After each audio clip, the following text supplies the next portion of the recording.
Hi, I'm Astrologer Penny Dix and welcome to Aries, because this is your overview for all the astrological information you need to navigate the year of 2025.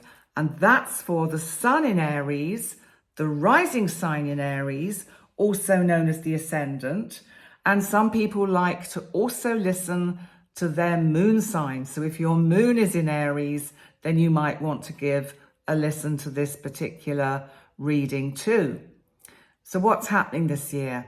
Well, it's quite action-packed, especially for the sign of Aries. You know, this year, 2025, we've had some extraordinary energies since the beginning of 2020. And this is like the decade that just keeps giving astrologically. And 2025 is not going to be any different. It is still going to be packed with a lot of interesting kind of twists and turns along the way. And for Aries, it's going to be super powerful because you have two of the main outer planets are going to be dipping their toes into your sign to have a little kind of look around and feel the energy, because they are going to be moving fully into the sign of Aries next year, 2026. But what about what's happening to them this year? Because it is going to affect you and you are going to be feeling the energy. So your 12th house, Aries, is the sign of Pisces. And Pisces in the 12th house is quite reclusive, quite quiet, quite meditative. And Pisces is a water sign and it's mutable and flexible. Neptune, the planet that rules Pisces, has been there for quite a long time. Now, Saturn has also spent the last nearly 3 years in the sign of Pisces.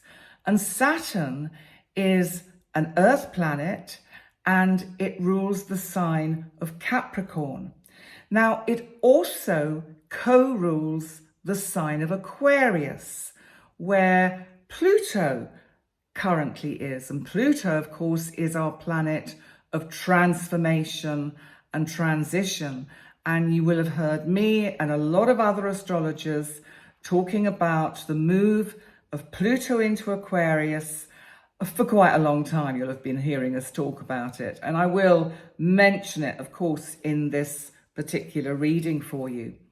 But coming back to Saturn, Saturn is the planet of restriction, boundaries, and rules. It's also the planet of timing.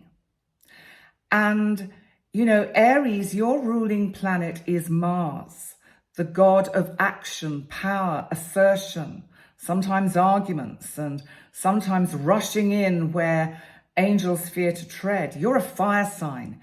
You're full of energy. You're the first sign of the Zodiac. You just want to get out there and get things done and start and begin, whatever it is. So it's like new year. Yes, 2025, bring it on. Let's see what the cosmos has prepared for you. Well, in April, May, and June, you are going to get a taste of both Neptune and Saturn dipping their toes into the fiery energies of your sign of Aries. So Neptune, of course, is very intuitive. It's a psychic planet. It's going to help you really get in touch with that intuitive side of you, that gut feeling that we get. It's going to help you focus much more on that first thought, because the first thought that we get is our true intuition and instinct working. And that is where I believe Neptune is really going to give some positive benefits for you in this coming year, Aries. Now, what's interesting is that both Neptune and Saturn are going to be playing around with being conjunct in your sign. That means they'll be more or less at the same degree. So this is super interesting energy for you, Aries, because Saturn, of course, is boundaries, containment, and restriction. And so it's kind of like the opposite energies to what Neptune is. Now, the way to work with this energy in a constructive and positive way is to use that Saturn to contain what might spill over from your imagination and your newfound connection with the cosmos and with your intuition and sensing that there is more to life than what we see, feel, hear, and touch. You're going to be sensing much more what is going on, because Aries, this is the first house. You are the first sign of the Zodiac. So you are very much about you, me, I. And I'm not talking about in a narcissistic way or an ego-centered way, because if you're listening to this, then most probably you have already done quite a lot of work on yourself and know yourself fairly well to be able to work with these energies in a constructive way and not go jumping over the ravine without really being able to see the other side clearly, because Neptune lets some fog drift down. So your view is distorted of where you want to go. Now you need to take the metaphors from what I'm saying to guide you with what energies are going to be around for you with these two major players in your sign on the kind of boundary, the cusp of your sign, which is an incredibly powerful point, because not only have they both reached the end of the 12 signs of the Zodiac by being at the final anaretic 29 degrees of Pisces, but then they slip into the 00 degrees of Aries. It is about new beginnings. It is starting again. It is seeing the world through a different lens.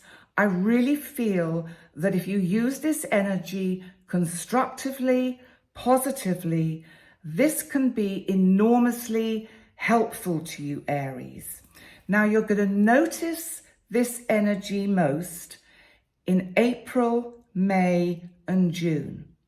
Then they're going to both drift back into Pisces for a while until they fully connect with your sign in 2026. So this is major big news, because if there are people out there of the sign of Aries that want to really kind of shake their lives up, shake their lives out, get rid of the cobwebs, the dust, I don't know, move, change their whole way of thinking, their whole outlook, then this is the energy that is going to help you. And because Saturn is there, Saturn is giving you the structure and the ability to contain this kind of very fluid Neptunian energy in a way that you can use constructively. So what's happening with all the outer planets this year is that they're kind of, all the elements, they're moving from earth to air. So they're moving from solid earthbound energy to air sign energy, which is much more lighter, brighter. It's full of thought. It's full of insight. And with Neptune and Saturn, they're moving from water into fire. So they are the two planets that fall outside of this main energy. So just let me stop to take a breath. There we go. So what about Uranus? Because of course, Uranus has been in your second house, Taurus, for about 7-8 years. And this is another example of a major outer planet, huge, massive energy. Uranus has been turning your financial world upside down. It's your second house. It's a Taurus house. So it's been bringing changes into your working life. Some of you will have changed, surprisingly, the whole way you work. You may have had surprising offers and done unusual kind of changes. You may have ventured into some of these kind of Bitcoin currencies and digital currencies in a way to accrue, in a way to build your empire and bring in the energy of that 8th house Scorpio. So Uranus has been bringing lots of unexpected twists and turns, shake-ups, shakedowns, shocks, anything like that. You've also probably learnt to be quite innovative and rebellious with how you handle your whole economic situation. And you may have found, some of you Aries natives will have been more prone to taking risks, to being quite rebellious with the way you handle your finance in general. Now, Uranus is one of the planets that again is going to be flirting with the next sign, with the 3rd house, Gemini, which is an air sign. And that is going to be happening around June, July, August and September. So from the sort of middle of the year, from the spring through the summer, we have a lot of these outer planets all moving at the same time or similar times into these different signs, really changing the whole kind of energy of everything on the planet. And you'll notice it with your loved ones, near ones, family, friends, work colleagues. You will notice people making changes. Now, when Uranus, the planet of the unexpected shocks, freedom of speech, innovation, moves into Gemini, your 3rd house of communication. This can also be the house of siblings, and it can be the house of what's going on in your local community. You might suddenly find yourself much more active within your local community. And that energy would be around the summertime, June, July, August, September. And Uranus also is going to, and this is where you have to be a little bit mindful, because it's going to kind of like loosen up your tongue, sharpen up your thinking, and you are going to be very much into free speech and saying it how it is. And I think when you have this newfound action and energy, you're going to have to be very careful that you don't get carried away and upset a few people along the way. So just be mindful of that when we get the various aspects and transits throughout the year. So let's see what else is happening. You see Jupiter, the planet of expansion, luck, opportunity, a fire planet, like your sign Aries. Jupiter rules the sign of Sagittarius. So Jupiter is about far-thinking, reaching ideas, because it's been in your 3rd house, Gemini. So it's really been getting the old brain cells working hard in looking at the future, looking forward along your kind of timeline as to what you would like to manifest further on down the line. Now, Jupiter is going to be moving in to Cancer, your 4th house, in June. Now, Cancer and the 4th house are exactly that. They're family, home, your roots, your ancestry, where you feel most comfortable, where you feel secure. Jupiter coming into this sign is going to shake things up a bit. Some of you, Aries, might find you're moving. You could be making a lot of changes at home if you don't decide to actually move. But there will certainly be significant opportunities to move if that's what you're looking for. And there may be changes and good news and lucky opportunities for members of your family. So you may be aware of that kind of energy around you when Jupiter moves into your 4th house Cancer in June. Now, what about Pluto? Because of Pluto, of course, is now in your 11th house Aquarius. So Pluto, the planet of transformation, in the technological and community-minded, big thinking, far thinking, innovative thinking sign of Aquarius. Have we truly entered the age of Aquarius? Well, I think Pluto is really encouraging all of us, including you, Aries, to think outside the box. And with Pluto in your 11th house, which is anyway an Aquarius house, ruled by Uranus, that of course has been in your 2nd house Taurus and is going to move into your 3rd house Gemini. So Pluto is going to be empowering you to transform some of your dreams and ideas and plans into realities. So think carefully about the timeline that you most want this year to develop. And as you think along that kind of timeline and think about the ideas, the dreams, the plans that you wish to manifest, think about how you can use that Plutonic energy to empower you and to transform your dreams into realities. Finally, before we move on to some of the inner planets, Chiron, that has been in your sign for quite a long time and will continue to be in your sign for a while longer, of course, in your 1st house. And Chiron, of course, remember, is a space object known as the centaurs. It's a centaur. And Chiron is half horse, half man.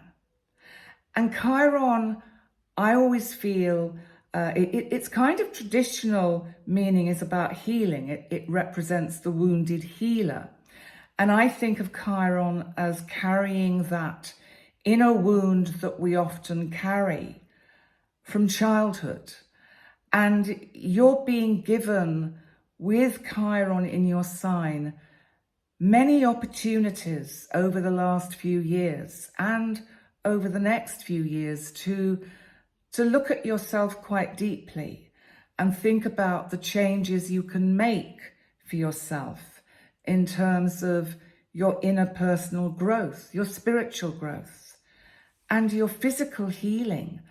What might you need to do this year to improve your physical well-being? You know, you're ruled by Mars, so you're a very active sign, or you should be. And if you're not being active enough, why not, Aries? You need to perhaps review your health regime and think about how you can kind of improve that and really take care of your physical body. But now let's move on to some of the inner planets. And first of all, we're going to take a look at Mercury, our planet of communication. So Mercury starts on the 1st of January, it's direct. It was retrograde, if you remember, at the end of 24 in Sagittarius. And on the 15th of December 2024, it turned direct. And it's in your 9th house of long distance travel, of education, of learning. It's also your spiritual views. It's the way you look at the world, the way you think about things on a spiritual level. So Mercury has seen you potentially communicating almost with yourself again on an inner level about challenging yourself with your beliefs and your thoughts, especially whilst it was retrograde. Now, by the time it reaches your sign, Aries, on March the 15th, it will go retrograde. And it will go retrograde at 9 degrees of Aries.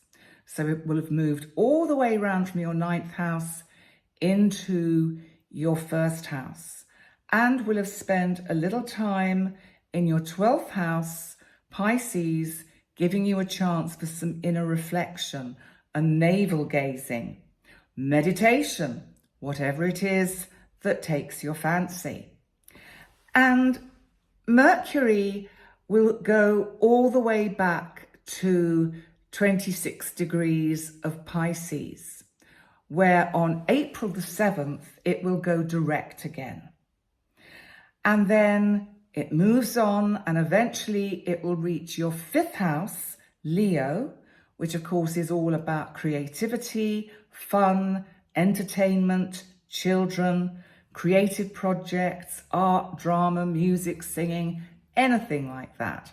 So you'll be probably pretty busy with doing things with friends and family at that time because it's the summer. And so on July the 18th, in the sign of Leo at 15 degrees, Mercury will go retrograde. But remember, retrogrades really give us respite. Anything with a re in front of it really, really helps. So redo, relook, review, respond, renew, rest, take some time out, take a step back. It's a chance to go back and maybe correct anything that perhaps you've rushed at when the first time round, and now this gives you a chance to go back and just reread the small print. So Mercury will go direct on August the 11th in Leo in your 5th house at 4 degrees. And then it has yet another retrograde on November the 9th, all the way round again in the sign of Sagittarius. And it's at 6 degrees. And of course, this is your 9th house. Like where it is at the moment, as I record on the 26th of November, 2024, it's in Sagittarius and it's retrograde. So quite interesting because the day I'm recording, it's actually the day it goes retrograde. And is this the best day for me to have started recording my videos for 2025? We shall see. Maybe they'll just take me a little bit longer, or maybe because Mercury is retrograde, and this is good, I think, for you to kind of help you understand a little bit of Mercury's energy. It will give me the energy to take care that I do not rush ahead and make careless or silly mistakes or miss out something that's important. So that's quite a good thing to think about with Mercury retrograde. So on November the 9th in Sagittarius 2025 at 6 degrees, Mercury will go retrograde. And then it goes direct again on the 29th of November, but in Scorpio. So it will have gone back into your 8th house. Now, the 8th house is the house of transformation. It can be the house of beginnings, of endings. Sometimes it can be to do with legacies, wills. It can be to do with our investments and joint resources, that area of life. So it may be that at that time you have things to do, things to attend to, which are connected with your kind of financial situation, everything, what you've got in your piggy bank, Aries. But let's move on to your ruling sign, Mars, because Mars, a fire planet, also has a retrograde again this year. And it's on January the 1st in your 5th house, Leo, remember the house of creativity. It is at 1 degree of Leo and it is retrograde because it went retrograde before the end of 2024. Now, it doesn't go direct in the sign of Cancer, so it goes all the way back into your 4th house, Cancer. And whilst Mars, your ruling planet, which is the house of activity, energy, sorry, the planet of activity, energy, assertion, it's retrograde in your 4th house. And as I said, this is Cancer, this is home, this is family. Maybe it's just that it's a good time to slow down and spend a bit of time at home or with family, or maybe some of your family members will need you around at that time. So you will have to do a little bit of kind of just getting to see people, communicating with them, talking with them. It's February, it's January, February. So it's really about, I think, just bearing in mind that maybe you've got some family members who need to see you and need to enjoy your company. So it goes direct in Cancer on the 24th of February at 17 degrees. And then we also have another retrograde because Venus, the planet that rules Taurus, the planet of relationship, of self-worth, of self-worth and value and the economy and finance. Venus is beauty. Venus is love. You have to think of the goddess Aphrodite coming out of the sea foam in that wonderful shell. That beautiful painting by, I think it's Botticelli, isn't it? Botticelli's Venus's Birth. And that really epitomizes the beauty and the energy of the sign of Venus. So Venus has a retrograde in your sign, and this is on March the 2nd, and it will go retrograde in your sign at 10 degrees. Now, Venus retrograde in Aries, again, when a planet goes retrograde, it's giving us a chance to reflect, review, renew, redo. It may just be that you need some time out to give some time to yourself. And as I said, this is March, April. So maybe it's time to, I don't know, just give yourself some attention. Have some nice days out. If you are into sort of spiritual retreats or having spa days, you know, you guys as well, it doesn't just have to be the ladies that go off to spas. You know, everybody, every human being needs to take care of their physical body with a good massage or, you know, a lovely facial, anything like that is so good for us. You know, we don't often spend enough time taking care of us, looking after us. So bear that in mind, Aries.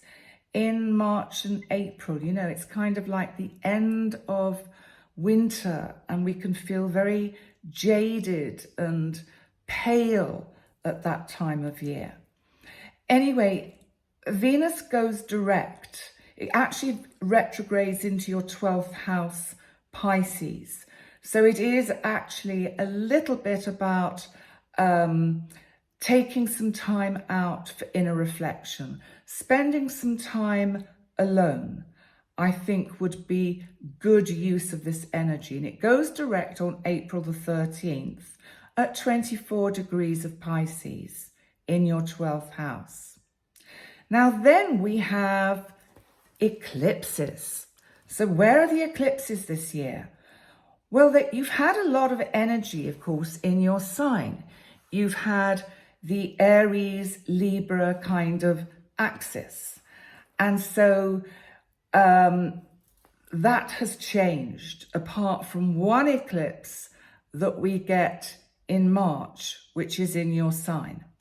Because the nodes, the North Node and the South Node, the North Node is moving into Pisces and the South Node is moving into Virgo. So let's have a look. On March the 14th, we have a total lunar eclipse in the sign of Virgo at 23 degrees and 58 minutes, and this is in your 6th house. So the 6th house is very much the house of service to others. It's also about our day-to-day routine. And it can also be our health. So this might be a heads up that you get, because remember, this is a full moon in Virgo, March the 14th, and it's a lunar eclipse. So the light is dimmed from the moon at that point. So there may be something going on with your health that needs some attention. And the eclipse may be bringing in the energy of this brings this chapter to a close, to a completion for you, Aries. So then we have the final eclipse that is in your sign. And this is on March the 29th. And it's a partial new moon solar eclipse in your sign. And it's at 8 degrees and 53 minutes. And as I said, that's March the 29th. Now, a new moon partial solar eclipse means that part of the sun is hidden by the moon. So is that right? Do I get that right? Hang on a minute. No, it's where the Earth passes between the sun and the moon. Do you know, it's so difficult to remember the actual scientific astronomy sometimes of these things, because when the Earth is between the sun and the moon, we get a lunar eclipse. But when the moon is between, oh God, I'm going to get it wrong. Listen, I'll put something in the chat. I'm going to do a separate video about eclipses anyway. Anyway, just take it from me. It's a new moon partial solar eclipse. I can't believe I've messed that up. And I'm not going to go back and start at the beginning. So I'm not even going to edit it out, because do you know what, Aries? I think it's so important that you see that I am human, and that us astrologers sometimes have senior moments and get it wrong, because, you know, I'm not perfect. But anyway, you can put in the chat and correct me. I do not mind at all. And on that note, please remember to like, comment, and subscribe. And I will make sure that I know what, I'm sure by the time I get to do the next sign, because this is the first sign I'm doing of the whole 12 zodiac signs. So it's kind of like new information that I'm having to kind of think my way through astrologically. So let's move on, swiftly moving on to September, where we have on the 7th a total lunar eclipse in Pisces, and it's in your 12th house, and it's at 15 degrees and 24 minutes. Now this is, and I'm going to get it right this time, when the Earth passes between the sun and the moon, we get a lunar eclipse. When the moon passes between the sun and the Earth, we get a solar eclipse, because that's a new moon. Answers on a postcard to my website. Teach me about eclipses. Anyway, back to September the 7th. It's a total lunar eclipse in Pisces in your 12th house. This brings a resolution for you, in spite of the fact that I'm clearly completely discombobulated about eclipses, and I'm going to look it up before I do the next sign. And the next sign I'm going to do actually is Sagittarius, because I'm going to do all the fire signs, and then I'm doing all the earth signs, then all the water signs and all the air signs. So that's the way I'm going to do it this time. So this lunar eclipse brings about, I think it brings a eureka moment for you, because it's the 12th house and it's Pisces. I think this is September. I think a lot of learning is going to unfold for you through 2025, which will really be incredibly helpful for you. By the 21st of September, we get this partial solar eclipse in Virgo, again in your 6th house. So remember, this is a new moon, and it's at 28 degrees and 59 minutes. Now, this is the anaretic degree. So this is going to be a super powerful eclipse. And this is going to bring change, welcome change to your daily routine, or any of those irritating health problems that have been hanging around for you. This is going to bring significant feelings of renewal and a return to health. Now, I will, of course, as the year progresses, do my eclipse videos separately and talk about them in my weekly live streams that I do on my YouTube channel. So I'll get it right then. So let's finally moving swiftly on to the major transits of this year. Okay, well, we have to start on January the 3rd. Well, do you remember what was happening November, the beginning of November, 1st, 2nd, 3rd, 4th, 5th of 2024? That was just around the US election. Because Mars was in Cancer in opposition to Pluto in the anaretic degree, which means the final trigger point degree of Capricorn. And it brought the unexpected, it brought shocks, it brought kind of just feelings of stress and anxiety, as if we were all being pushed to the maximum of our limits of energy.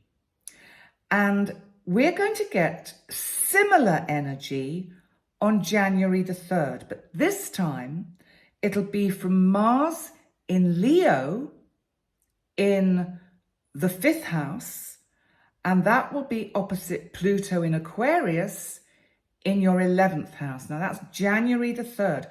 Whatever was going on for you around the beginning of November, the energy reappears around the beginning of the new year. And it is something that you have to relook at.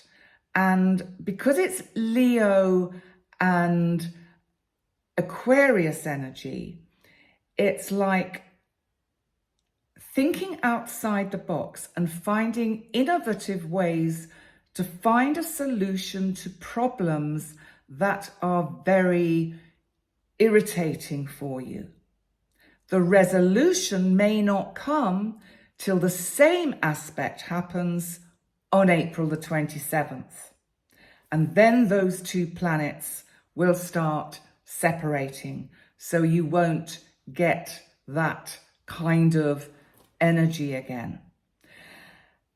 Now, we also have some interesting energy, as I said at the beginning of your reading, between Saturn and Neptune. And just to remind you, Saturn, of course, is about boundaries, structure and timing. Neptune is the complete opposite, spiritual awakening, fluidity. It can be confusion as well, and delusion, and basically discombobulation, just how I got very mixed up about my eclipses. And I am dyslexic, actually, and I'm an undiagnosed ADHD person, and it wasn't around in my day, but I'm pretty certain that's what I have. See, I keep jumping from subject to subject, but I've got lots of other traits, but that's beside the by. Anyway, coming back to Aries, because I know you're here to listen to Aries. And Saturn and Neptune are going to be conjunct April and May till June the 6th in your 1st house. But it won't be exact. But make a note of those dates, because that is kind of an introduction to the energy you can expect in 2026 in February, when they will be exact for about 2 months. So that's going to be super interesting. We've then got some interesting gentle sextiles, which are kind of really helpful energies from Uranus in Taurus in your 2nd to Saturn in Pisces in your 12th, Pluto in Aquarius in your 11th house, and that's going to be, and of course, they're both going to be sextiling Neptune and Saturn in your 1st house, and that's April, May, and June. And this Uranus-Pluto energy is really kind of innovative and extraordinary, and it's really pushing you to be inventive about your future, to embrace the future, to think about how can you shake your life up? How can you change it? If you're fed up with the way things have been going, it's down to the choices that you've been making. What choices can you make this year that you can have some kind of direction and control over that would really make a difference to your life this year? Because you can set the seeds in place this year with this kind of energy, because this energy is around really from the middle of the year till the autumn. So spring, summer is a very good time to set, to do a little bit of kind of symbolic spiritual seed sowing, to sow the seeds of manifestation for what you want to invite into your life, Aries. So we have got a couple of tricky energies because there's a square from Neptune and Saturn in your sign to Jupiter in Cancer, and that's around June and a bit of July. Now that square is going to be kind of exacerbating, it's going to be pushing you out of your comfort zone. Jupiter in Cancer is you thinking, oh, I think I'll just stay in my comfy chair and I won't do anything and I won't make any changes. Aries, do it. Whatever it is that you know you are capable of and you have the power to do it. You've got Pluto in your 11th house for 20 years. You have amazing opportunities and energies to really transform and change your life in the way that you want it to unfold. And Pluto in Aquarius is also going to be trining Uranus in Taurus in October, November, and December. And so is Saturn in Pisces, trining Jupiter in Cancer, October, November, December. This trine at the end of the year from both Saturn and Pluto, Saturn to Jupiter, is like saying, okay, you've got the ideas, now put some structure and rules into it. Make your plans. You've had all year to think about it. If you've not put it in place by October, November, December, what are you waiting for? And Pluto in Aquarius trying Uranus in Taurus in the 2nd in October, November, and December is saying, come on, you've got the resources. If you haven't, do something about it. Just invite it in. Just invite in and manifest abundance. Don't buy a lottery ticket. You know what happens when you buy lottery tickets? You actually lose a lot of money because you keep paying out $3, €3, £3, and you might win back €10 3 months later. It's a loser's game. Everyone on this planet has to put something in to get something back. We have to put something in to get something back. That is so important to remember. And I just think that's quite a good note to bring your 2025 overview to a conclusion. And I'd just like to thank you all so much for enduring some of my discombobulation, and go and listen to your sun or rising sign, because when I finish doing this video, I'm going to just look up and have it in front of me which way round eclipses work. I just can't believe I've just got an absolute brain block, just brain fog. But please tell me, lots of you get that, don't you? You know, and as I said, sometimes we get it wrong. And I've probably got it right, and I'm just I'm now overthinking it. You see, over-worrying it and overthinking it. But those of you that know me will understand. And those of you that are new to watching, congratulations on getting this far. And it's like you're up to the second level of, the game. So well done. And please, guys, remember to like, comment, share, subscribe to my channel. That would be super great. I would really appreciate it. And check out the other things on my channel. If you haven't seen the overview for 2025, check that out. It's long, but it's worth listening to because there's a lot of information that you can take from that and kind of link it in with your either sun sign or rising sign or moon sign. So, bless you all for joining me here today. Thank you so much. Loads of love to you, and I look forward to seeing you very soon. Bye for now.